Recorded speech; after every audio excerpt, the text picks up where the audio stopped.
Let's talk about cylindrical grips and indexing your weapon. Hey folks, Matt Easton here, Scholar Gladiatoria. So I've shown this Burmese Dar before, and there are many similar weapons from Southeast Asia that are kind of like this. I'll just dispense with the scabbard because that's not very important to what we're talking about, although I like to show it because it's so goddamn fancy. One of the design features that we find of the Dar, or Krabi, for example, so the swords used in Krabi Krabong, for example, very much related to the Dar, essentially the same type of sword. So we've got what's something like a short, it's almost a little bit like a katana blade, isn't it? But it's even got a somewhat similar cross section to it. But they are smaller for the most part. So if I just grab out my tape measure here, budget tape measure from B&Q, and we measure the length of that, it is only 20.5 inches, which is 52 centimeters or thereabouts.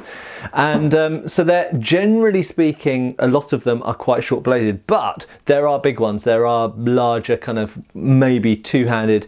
You'll notice, incidentally, it's got a fairly long grip. Now, there are a couple of potential reasons for this. If we just look at the design of this grip, so this is ivory, elephant ivory. It's obviously part of a tusk. Antique, I hasten to point out, I'm not buying modern modern ivory. It's antique ivory with a silver cap up here, which is silver ferrule essentially, which is capped at the top there. Steel blade, obviously. It's very clear on many of these that the top part of the grip is where you're supposed to be gripping because it's smooth up here, and the lower part, especially in this case, this is a perfect example to illustrate the point, is a sculpture essentially. It's a dancer, perhaps a warrior, bending their head back. I don't know what significance that has. It might have something to do with execution, or maybe it's dancing. I don't really know. But they seem to be sitting on a post and bending their head back. And so that bit, you could hold it, but it's clearly not really intended for holding. This is a one-handed weapon, and that extra bit at the back could be for hooking things. Bear in mind, at this period, unlike in modern Southeast Asian martial arts, which are mostly focused on either the use of the single blade or sometimes a pair, like in Krabi Krabong, in the 19th century and further back, they predominantly used one of these and a shield. Okay, it's a big difference. There are some surviving indigenous, I think in the Philippines, maybe in Indonesia, some surviving martial arts which still use a shield, which is great, but they're fairly rare outside of very small areas, which is a shame because the sword and shield were predominantly what were used together, certainly in the 19th century and further back. Don't know why that fell out of favour, probably something to do with more prevalent firearms or something like that, and shields being a nuisance to carry if you're also carrying firearms and whatever. But what I really want to talk about in this discussion is the fact that these Dars or Krabis very often have cylindrical grips. Now, I mentioned this in the previous video I did on this weapon, and I mentioned how that's pretty weird as a design feature. Most of the swords that I personally study and collect and have been exposed to, so to speak, are not cylindrically gripped. Okay, so if I just take an example off the wall, if I take the hanger here, so this is a probably early-ish Georgian, possibly naval officer's hanger, again with an ivory grip. What's with all the ivory suddenly? For a long time I didn't have anything with any ivory, but now I seem to have several things. And if we look at, you know, sabres and cutlasses and things like this from Europe and America, then the grips are, generally speaking, if we cut through them in that way, they are ovoid or oval. Okay, so that means when you hold them, as Doug Marcada on Forged in Fire would like to say, you can index the weapon well. That means, you know, you can tell which direction the edge is pointed in. Now, I have talked in a previous video about the fact that if a weapon's very curved, just simply when you start moving it, regardless of what shape the grip is, when you start moving it, you can feel which direction the edge is in because the tip drags behind the rest of the blade, and so it creates a certain drag feeling in the hand.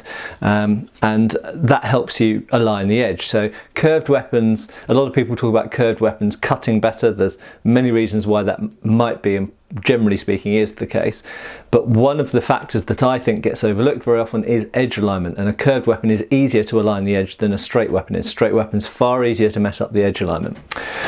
Now, As stated, in Europe and America, the standard thing is for most weapons, even an axe, for example, to generally have an oval or sometimes teardrop shape or sometimes D shape, sometimes even rectangular, octagonal or hexagonal grip, so that you can index the edge and get good edge alignment. We see this with halberds, we see it with tomahawks, we see it with swords, we see it with tools even the hammers that we use have oval grips so that the hammer doesn't turn in your hand when you're hammering with it. So this seems to be, on the surface of it, this seems to be a design kind of truism, something that just when you apply it to any tool which has a face or an edge that you have to hit with and you don't want to mess that up, it makes absolute sense for the grip to not be cylindrical, almost to be any other shape that enables you to feel in your hand which direction the hammer or the spike or the edge is, whether it's a war hammer, an axe, a sword, a knife, whatever. Certainly most kitchen knives are like this. Most kitchen knives also are shaped in such a way that you can feel which direction the edge is in. So why is it that some weapons don't have these types of non-cylindrical grips? One example, of course, is a spear. Well, I picked that because it's easy to answer. A spear has a circular shaft, generally speaking, because you don't normally cut with the spear. Now, I understand that there are types of spear you can cut with. However, if we actually look at pole arms which are more specialised to cutting, such as glaives or halberds or bills, these types of things, then they indeed do have usually either rectangular, hexagonal or octagonal shafts so that you can feel the edge alignment. Very important.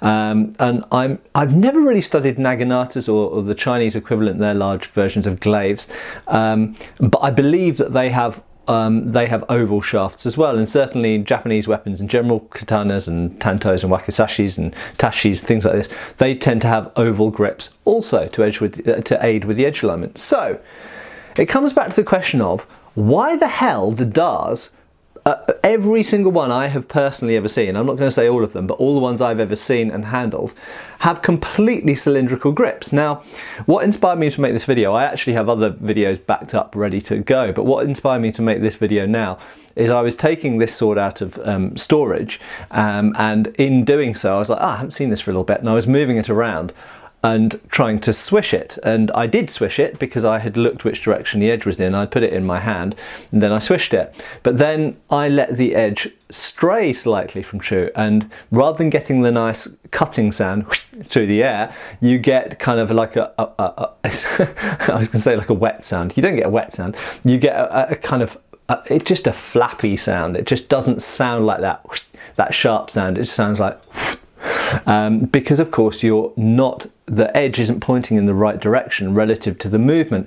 Now, for anybody who's not familiar with cutting with knives and swords and cutting tatami mats or even water bottles or whatever, I cannot impress upon you how important edge alignment is.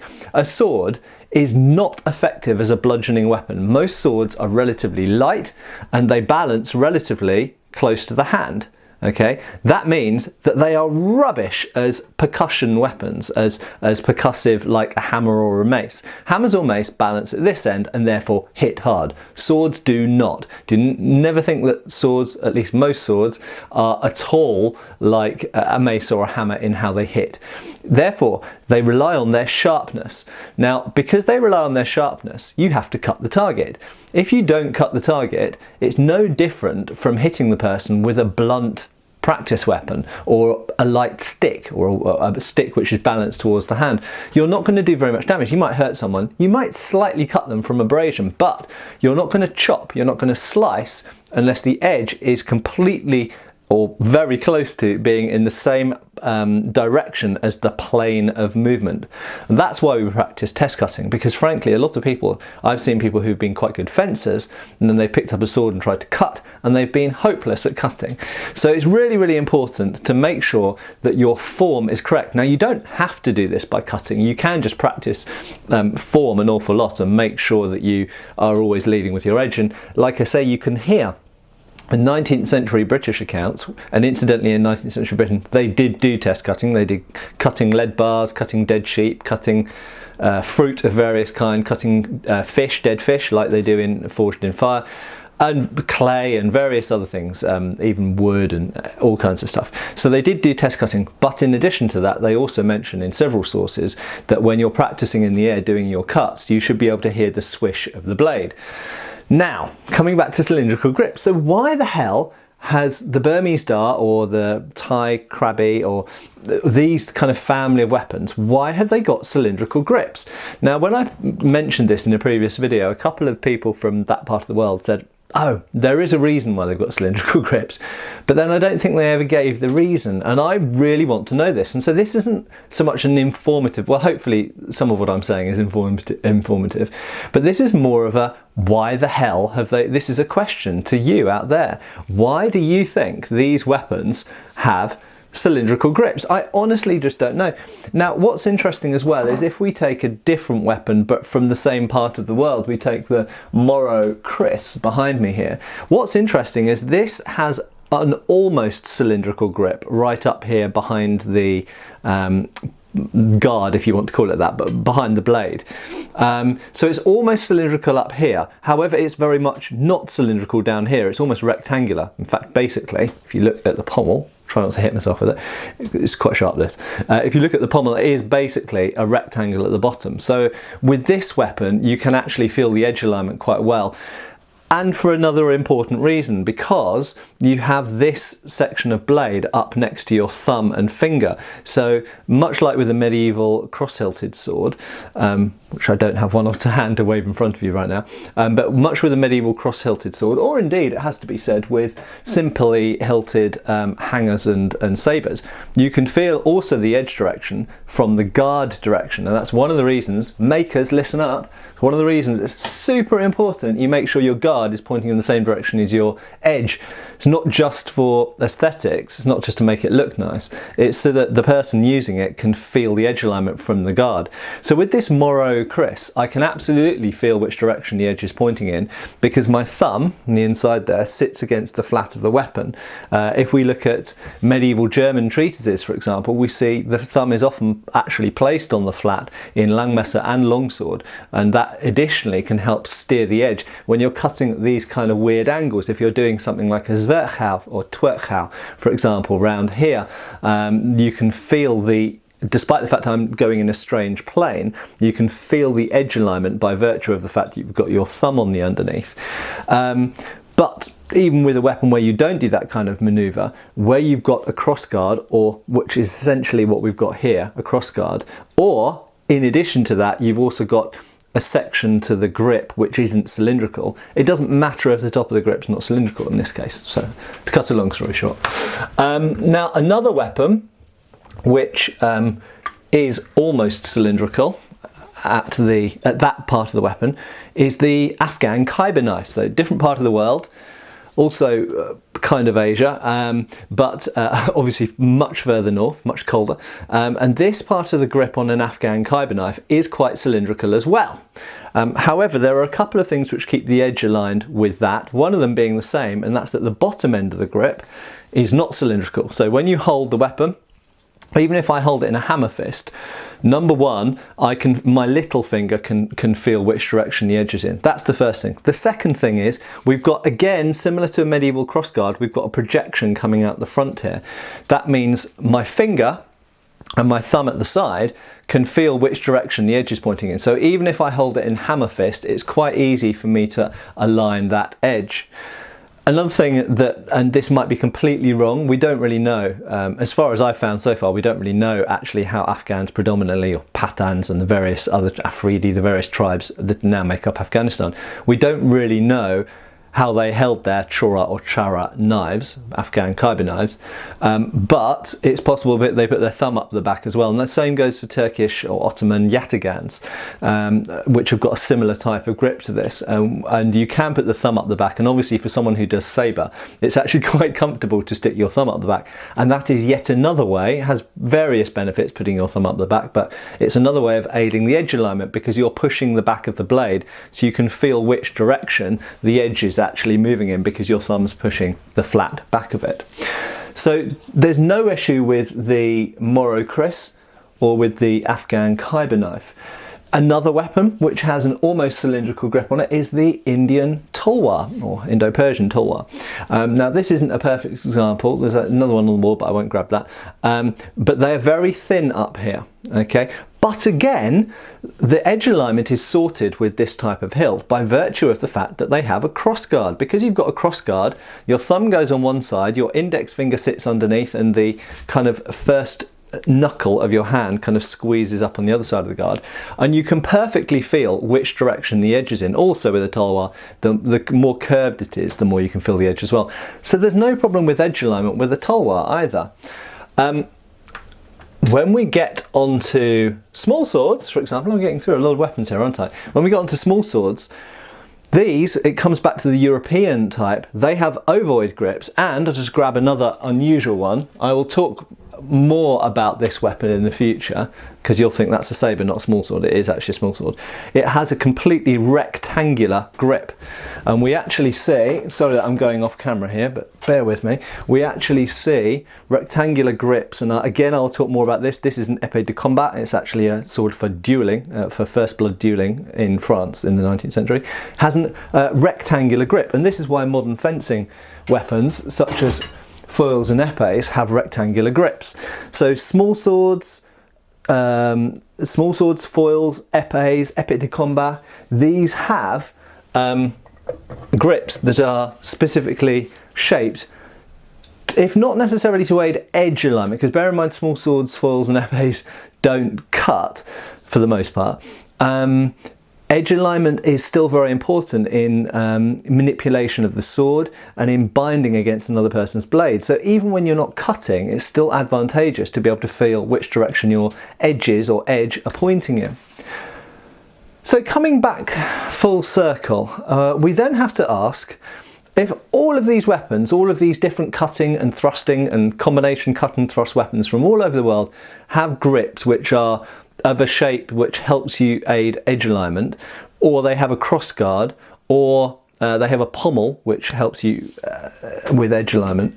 Why on earth does this particular family of Southeast Asian swords not? They've got no crossguard, they've got no pommel in the conventional sense, and they've got a completely cylindrical grip. So I'm going to leave this video here. It might be that I find out the answer, but so far I can't find any logical reason for why the Southeast Asian swords, Dars essentially, DHR, why they have almost always, or always as far as I've seen, cylindrical grips. A cylindrical grip doesn't make any sense to me, especially on a weapon which doesn't have a crossguard, doesn't have a pommel, and which isn't curved enough for that drag effect to take place, as I mentioned. They're only slightly curved, so that just doesn't happen with them. To all intents and purposes in the hand, it feels almost like a straight blade. So there we go. I hope that was an interesting video and will also make you ponder. And one thing I will mention, a couple of people when I mentioned this before said maybe it's to do with the materials that they use. So a lot of the grips are made of bamboo, for example. That could be an explanation. It could be that because of the natural grip material that was predominantly used, rattan or bamboo, I'm not really sure, that they ended up with cylindrical grips. But then it's not that difficult to shape a grip made of organic material. And equally, obviously ivory is normally round, but you can carve it into whatever shape you like on the end here. So, you know, why would you not try and make it so that you could keep edge alignment? Or indeed, if you were forced to have a cylindrical grip for some reason, why not have some projection on the side or the front or the back or something like the Khyber knife so that you can feel which direction the edge is in? It really puzzles me, and my next chain of thought is about maybe it's the way they cut. Maybe they're not originally, not saying now in modern martial arts, but maybe in traditional martial arts hundreds of years ago, maybe these weren't used for chopping, maybe these were somehow used for only for slicing. But then if that's the case, you still need the edge alignment. I think it's a very interesting topic. If anybody knows anything, if you practice Silat or, you know, Kali, whatever name you want to use for Southeast Asian or Filipino martial arts or any other Southeast Asian martial arts, and your instructor, or you if you are an instructor, have ideas on this, please post below and I'll be really fascinated to see your theories. Cheers folks! Thank you for watching. Please subscribe, follow us on Facebook. You can buy t-shirts through Spreadshirt, support us on Patreon or follow us on Pinterest. Thank you.